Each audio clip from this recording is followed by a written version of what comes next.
안녕하세요. 돈이 되는 이야기를 나누는 경제 토크쇼 타이머의 호스트 전기영입니다. 오늘의 주제는요, 우주 산업입니다. 과학 커뮤니케이터 항성님, 유진투자증권의 정의윤님 모셨습니다. 반갑습니다. 안녕하십니까. 본격적으로 이야기를 좀 하자면은 우주라는 게 잘 좀 안 와닿아요, 느낌이. 그렇죠. 그런데 최근에 정말 우주 산업이 뜨고 있는 거 맞지 않습니까? 네. 그거 왜 그런 건가요? 전 세계적으로 놓고 보면 이미 미국이나 중국이나 우주 산업의 관심도가 많이 높아지고 시장이 많이 커져가고 있는 와중에 우리나라에서 이제 결정적으로 관심을 받게 된 어떤 그런 사건이랄까요? 그건 역시 스페이스X에 있는 것 같아요. 아, 이게 돈이 되는구나까지 요즘에는 이어지면서도 자본시장에서도 관심도가 많이 높아진 것 같습니다. 네. 우주 발사 시장이 옛날에는 정부 주도여서 몰드 스페이스라고 하죠. 요즘 민간이 주도하는 뉴 스페이스로 들어오다 보니까 기술 발전 속도가 엄청나게 빨라졌어요. 스페이스 X로 대표되는 게 재사용 발사체거든요. 재사용을 하려면 회수를 해야 되는데 일단 로켓이 땅이나 바다 위에 떨어집니다. 그 착륙 장면만 봐도 저게 된다고 사람들이 이렇게 되죠. 스타쉽의 헤비부스터 같은 경우는 사람들이 보고 이제 전부 소름이 돋을 정도로 실제로 그렇게 발전된 재사용 기술들을 보니까 사람들이 너무나 놀라기도 하고, 이 우주 산업 발전 속도를 더 빠르게 한 게 최근에 전 세계 곳곳에 있었던 전쟁 때문이었어요.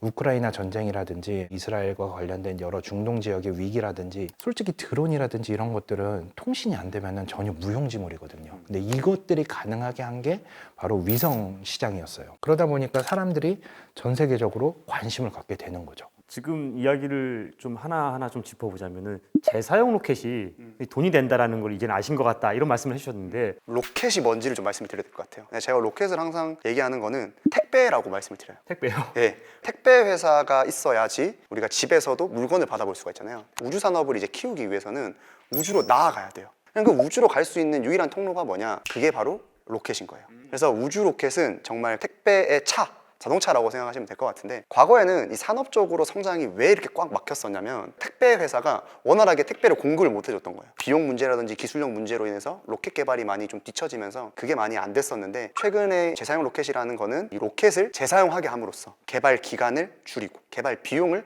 낮춤으로써 우주 산업 전반적으로 엄청나게 이제 좀 발전을 많이 하고 시장 자체도 커지고 그런 부분으로 나아가고 있는 상황입니다. 저는 지금 이제 문득 궁금한 게, 재사용 로켓은 어떤 원리로 그럼 비용을 줄이는 겁니까? 로켓이라는 게 지구상에 존재하는 모든 운송수단 중에 말도 안 되는 비효율을 가진 운송수단이거든요. 왜 그러냐면은 로켓 방정식의 저주라는 이야기 들어보셨습니까? 로켓 방정식의 저주. 네, 처음 들어봐요. 유나님의 노래도 있어요. 로켓 방정식의 저주라는 얘기가 있는데, 이게 뭐냐면은 로켓을 쏘려면은 지구를 벗어난다는 게 절대 쉬운 일이 아니에요. 로켓이 지구를 벗어나기 위해서는 엄청나게 센 힘을 발휘를 해야 되고, 그 엄청나게 센 힘을 위해서는 엄청나게 많은 연료가 필요해요. 그러면은 로켓 전체 무게의 90%가 연료 무게예요. 이 큰 로켓의 네. 90%는 다 연료라는 거예요? 네, 물체 5kg을 실어 나르기 위해서 100kg가 넘는 운송체가 필요한 거예요. 사용하는 방법 자체가 쓰고 일회용으로 버린다? 이건 말도 안 되는 약간 비효율이었어요, 그동안은. 재사용을 여러 번 할 수 있다고 하면은 획기적으로 비용을 줄일 수 있겠다라는 생각이 든 거죠. 그렇네. 이게 또 문제가 있어요. 재사용을 하기 위해서 들어가는 기술이라든지 회수 비용이라든지 아니면 점검 비용이라든지 정비 비용이라든지 이런 게 오히려 버리는 것보다 낫다. 이런 비용이 훨씬 더 아껴지니까 이게 많이 사용하면 많이 사용할수록 훨씬 더 이득이 될 수밖에 없는 구조가 되는 거죠. 제일 많이 재사용을 한 게 저는 32번이라고 알고 있거든요. 아, 하나 가지고요? 네, 하나 가지고 쏘고 내려오고 쏘고 내려오고. 그러면은 획기적으로 비용을 낮출 수가 있죠, 모든 구조에서. 그럼 도대체 로켓을 하나 발사하는데 돈이 얼마나 드는 겁니까? 예전에는 발사 비용을 논할 수가 없었어요. 왜냐하면 국가 단위였기 때문에 이게 약간 기밀적인 부분들도 있잖아요. 안 알려주죠. 안 알려주죠. 왜냐면은 이만큼이 든다라고 했어도 야, 그만큼이나 들어? 약간 국민적 저항이 있을 수도 있고, 또 다른 나라에서는 아, 저만큼이나 드는구나, 우리는 더 투자해야겠다, 이런 약간 규모의 경제에서 싸우기 때문에 안 알려지기는 했었는데, 민간 기업으로 들어오다 보니까 어느 정도 추정치는 있을 수가 있어요. 왜냐면은 실제로 비용을 내는 기업들이 있거든요. 스페이스 X 같은 경우에 팔콘 9이 지금 가장 많이 상업적으로 이용이 되고 있죠. 한번 발사하는데 대략 1,000억에서 1,300억 사이 정도 드는 것 같아요. 근데 이제 거기에 보통 위성을 하나만 실어가지는 않아요, 요즘에는. 라이드 쉐어라고 하는 프로그램인데, 라이드는 타는 거고 쉐어는 나누는 거예요. 그 흔히 말하는 카풀이에요. 네. 어차피 갈 거. 어차피 갈 거 공간은 많이 남고 또 팔콘 9이 꽤 중형 이상이거든요. 그러니까 많이 실을 수가 있어요. 근데 요즘 위성 트렌드가 엄청나게 작아지는 트렌드예요. 그러니까 많이 실을 수가 있잖아요. 무게도 가벼워지고. 턴키 기준으로 했을 때는 내가 풀로 빌린다라고 하면 한 킬로그램당 5,000불까지도 가능하지 않을까. 거기에 이제 내는 거죠. 기본 요금 더하기 킬로그램당 이제 내는 건데. 아, 이게 그 가격표가 있는 거예요? 있어요. 아, 그래요? 네. 오. 스페이스X 홈페이지 가셔서 라이드 쉐어 프로그램을 클릭하시고 내가 언제 얼만큼의 무게를 어디에다 보낼 건데 얼마가 들지를 계산해 볼 수가 있어요. 그리고 스케줄도 받아볼 수 있고요. 타고 갈 스페이스X의 팔콘 9이 부족해요. 지금 발사체가 너무나 부족한 상황입니다. 그럼 비싸지겠네요? 운송비가? 오르고는 있어요. 조금씩. 민간으로 들어가다 보니까 시장 경제의 흐름이란 게 있기 때문에 수요가 많으면 조금씩 가격이 오를 수밖에 없죠.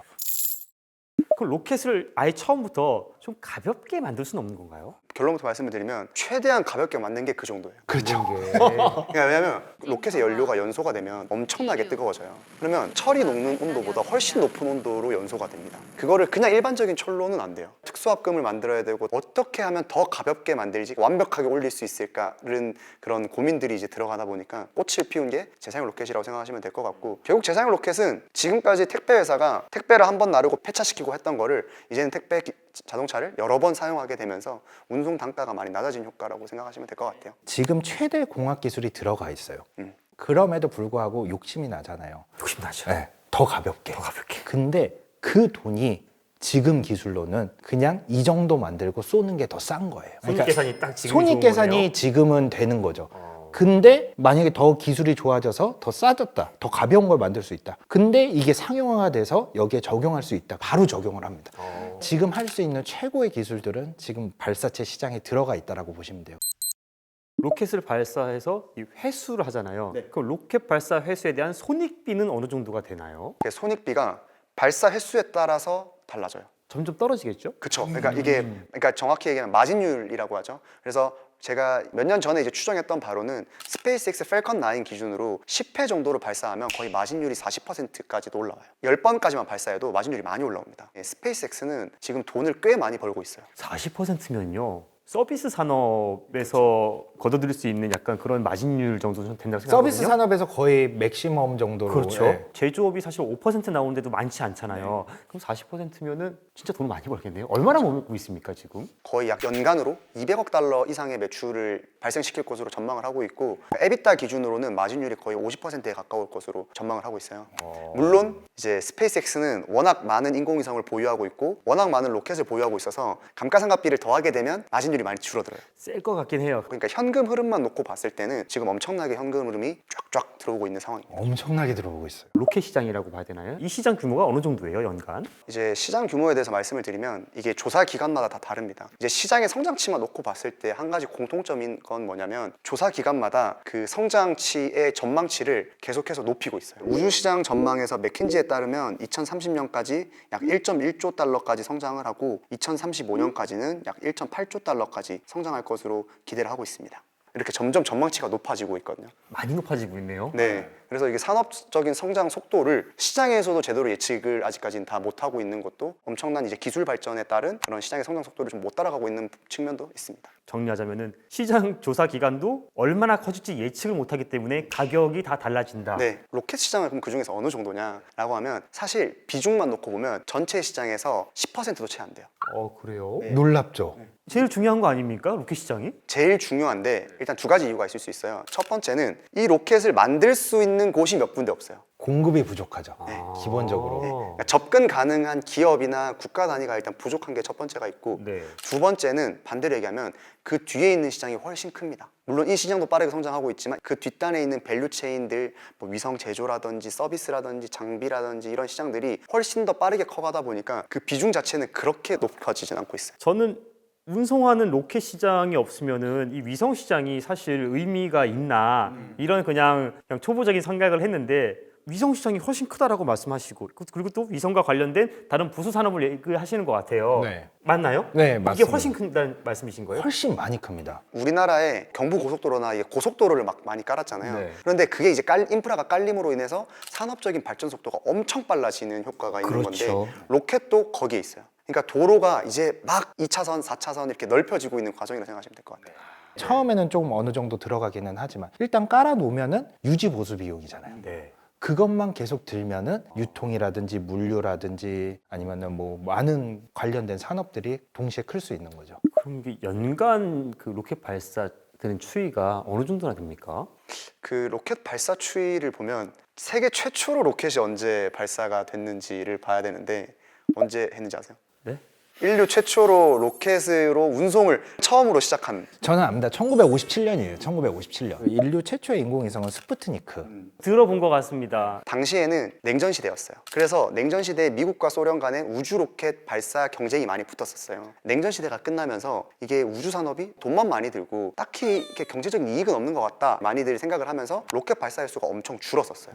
재사용 로켓이 등장을 하게 되면서 로켓 발사 횟수가 드라마틱하게 성장을 하게 됩니다. 인류 전체 로켓 발사 추이를 볼 때 2020년에 전체 로켓이 104번 발사가 됐어요. 그런데 5년 뒤인 2025년에는 324번이나 발사가 됐습니다. 거의 3배 가까이. 3배 가까이가 늘었죠. 최근 몇 년 사이에 로켓 발사가 엄청 많이 되고 있는 거예요. 어... 그리고 그 중심에는 재사용 로켓이 엄청나게 많은 비중을 차지하고 있습니다. 지금 비용이 줄다 보니까 자주 발사를 할 수 있게 되는 거죠. 저 우주 산업에는 로켓 말고 또 위성도 있지 않습니까? 우리가 흔히 알던 그 인공위성은 정지 궤도에 쏘는 거라고 알고 있거든요. 그런데 요즘에는 저궤도 위성이라고 해서 좀 이쪽이 우주 쪽 트렌드라고 하는데 왜 그런 건가요? 위성 시장이 커질 수 있었던 거는 로켓 기술력이 올라가면서요. 결국에는 위성에 대한 수요가 없었던 게 아니라 갑자기 생겨난 게 아니라 위성 발사에 대한 수요는 늘 있었는데 이게 발사 단가가 낮아지면서 경제성이 나타나기도 하고 효용성이 더 커지기도 하고 요즘에는 많이 발사하고 있는 게 트렌드가 돼버린 거죠. 정지 궤도라는 거는 해발 상공 35,800km라고 보면 되거든요.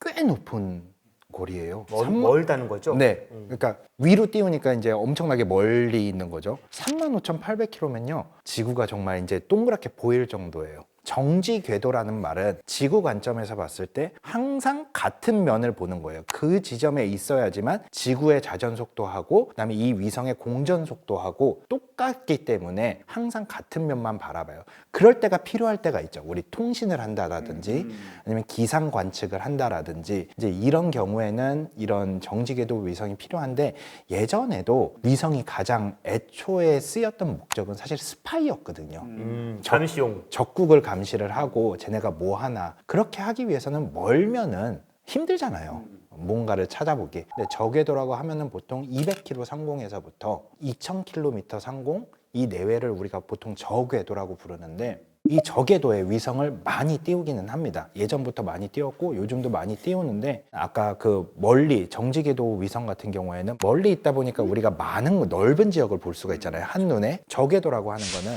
가깝기 때문에 좁은 지역밖에 볼 수가 없어요. 그래서 우리 영화 같은 데 보면은 스파이 화면에 막 뜨면서 쟤를 추적해야 되는데 위성이 다시 돌아오는데 몇 분의 시간이 걸립니다. 막 이런 거 있잖아요. 맞아요. 네, 한 20분 걸립니다. 20분 걸리면 진짜 빨리 오는 거예요. 그쵸. 보통 저궤도 위성이 다시 원위치로 돌아오는데 1시간 반 정도 걸리거든요. 그래서 이 1시간 반 정도 걸리는 위치를 해결을 하고자 이거를 이제 시간 분해능이라고 하는데 위성을 똑같은 궤도에 많이 띄우면 얘가 관측을 하고 그 다음 가면은 얘가 관측을 하고 그 다음 가면은 그 다음 애가 관측을 하고 기다렸다가. 네, 그런 식으로 요즘은 군지 위성을 많이 띄우기 때문에 이런 저궤도 위성에 위성들이 많아지기 시작한 거죠. 그러면은 정말 한 10초 있다가 뒤에 것도 오면은 10초 또 10초 이런 식으로 치면은 거의 달라지는 거 없이 잘 보일 수 있겠네요. 10초까지는 아니고 네. 너무 짧게 얘기했나요? 15분에서 20분 내외. 그러니까 위성의 수에 따라서 뭐 정말 극단적으로 많이 발사를 하면 뭐 15초도 될 수 될 수 있겠지만 있죠. 예, 그래서 얼마만큼 많이 발사를 많이 하냐의 싸움이에요. 하선님께서 말씀해 주신 것처럼 최근에는 그렇게 발사를 많이 하는 트렌드인 이유가 저궤도의 단점을 해결해 줄 수 있는 것이 많이 발사해 주는 거고. 그렇죠. 이 저궤도 위성으로 좀 전에 말씀하셨던 그 감시용 이런 쪽으로 많이 사용을 했다고 하셨는데 저는 이거 약간 비즈니스 측면에서 이 저궤도 위성이 왜 좋은지 궁금하거든요. 보통 통신 위성 목적은 되게 다양할 수 있어요. 이게 경제와 되게 관련이 밀접하게 관련이 있는데 예를 들면은 해상 우리 뭐 서해라든지 중국 어선들이 항상 쓰고 있는 GPS나 아니면은 통신 이런 것들을 끄고 들어와서 몰래 하고 갈 때가 있어요. 그럼 그런 것들을 감시하는 때 쓰기도 하고요. 그러니까 이런 정보들은 상당히 고급 정보들이잖아요. 네. 이런 것들만 찍어서 분석을 해가지고 이런 정보를 나누는 시장도 형성이 되어 있어요. 우리나라에도 상당히 잘하는 기업들이 있습니다. SI 어널리틱스라고 하는 전 세계에서 인정받는 그 인공위성 이미지를 해석하는 회사거든요. 그 인공위성을 직접 만들기도 하고요. 고급 정보들이 날 수가 있기 때문에 이것과 관련된 파생된 증권회사라든지 아니면 경제회사라든지 안보라든지 상당히 이런 정보를 원하는 데가 많아요. 우리가 생각 못하는 시장들이 열려 있는 거죠, 이미. 그렇네요. 이런 정보는 너무 고급 정보잖아요. 알면은 너무 좋겠죠. 네. 수요가 많겠죠. 근데 공급이 적을 수가 없겠죠. 그래서 많이 위성을 띄우고 많이 서비스를 하는 업체들이 생겨나기 시작합니다. 관측 위성 쪽도 시장이 많아요. 그리고 특히 뭐 군사적인 부분에서도 니즈가 많아지고 있고. 근데 제일 관심을 많이 받는 거는 통신 쪽인 것 같아요. 최근에는. 네.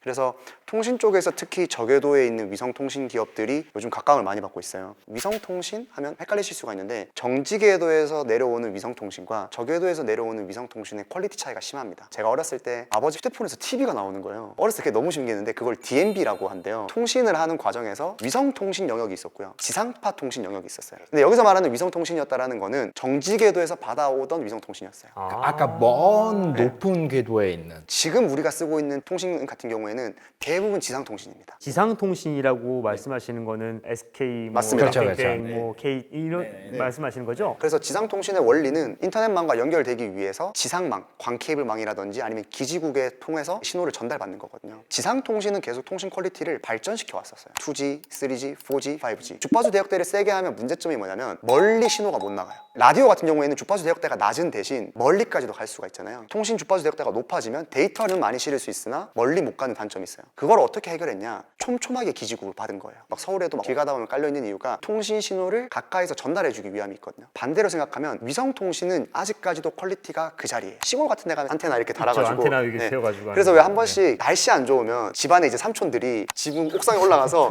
말해서 잘 보여? 그걸 어디에 맞추시는 거냐면 정지궤도 위성 방향으로 맞추시는 거예요. 그래야 그게 통신 받을 수 있거든요. 그런데 저궤도 위성이 떠오르면서 이제 뭐가 달라졌냐? 통신 신호를 세게 해도 더 잘 받을 수가 있는 거예요. 통신 퀄리티가 갑자기 확 증가합니다. 그래서 우리가 쓰고 있는 일반적인 지상 통신과도 비벼볼 수 있을 만한 정도의 퀄리티가 올라오다 보니까 통신 시장에서 굉장히 많이 바뀐 포인트 중 하나가 저궤도 위성 통신의 등장이에요. 저궤도 위성 통신의 이제 대표 주자가 스페이스X에서 운영을 하고 있는 스타링크. 스타링크. 다들 들어보셨을 거예요. 예전에 우리 이제 위성을 통해서 사용을 하는 거는 기업 대 기업이었어요. 소비자로 직접 오는 경우가 없었거든요. 스타링크 개인이 구매를 해서 사용할 수 있지 않습니까? 사용할 수 있죠. 소비자까지 다 직접 내려오는 단계까지 온 거죠. 스페이스X 입장에서는 우리나라는 별로 안 좋아하겠네요. 우리나라 통신이 이렇게 잘 발달되어 있는데 왜 들어오냐? 스타링크 입장에서는 우리나라에 안 들어올 이유가 없습니다. 이미 위성은 다 깔려 있어요.